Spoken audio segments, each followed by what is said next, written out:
বেনাপোল পৌর যুব দলের উদ্যোগে বিএনপি নেতা আতাউর রহমান আতার সুস্থতা কামনায় দোয়া মাহফিল অনুষ্ঠিত হয়েছে। বিস্তারিত থাকছে মোহাম্মদ মানিক হোসেনের প্রতিবেদনে। শার্শা উপজেলার গণমানুষের নেতা, বাংলাদেশ জাতীয়তাবাদী দল বিএনপির সাবেক কেন্দ্রীয় দপ্তর সম্পাদক ও সাবেক সংসদ সদস্য মফিকুল হাসান তৃপ্তির ছোট ভাই আতাউর রহমান আতার সুস্থতা কামনায় দোয়া মাহফিলের আয়োজন করে বেনাপোল পৌর যুব দলের নেতৃবৃন্দ।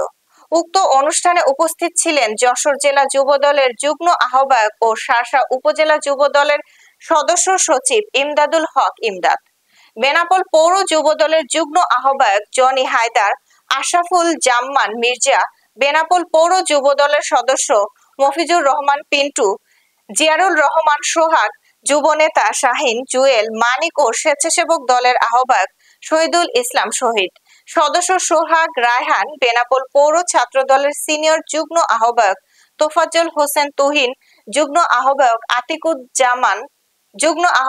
আতিকুল জামান সনি, যুগ্ম আহ্বায়ক তুহিন হোসেন, সদস্য মহাসিন শাওন, মাসুম বিল্লাহ সহ বিভিন্ন পর্যায়ের অঙ্গ সংগঠনের নেতৃবৃন্দরা। দোয়া মাহফিলে আতাউর রহমানের আতার দ্রুত আরোগ্য ও সুস্থতা কামনা করে দেশ ও জাতির কল্যাণে বিশেষ মোনাজাত করা হয়।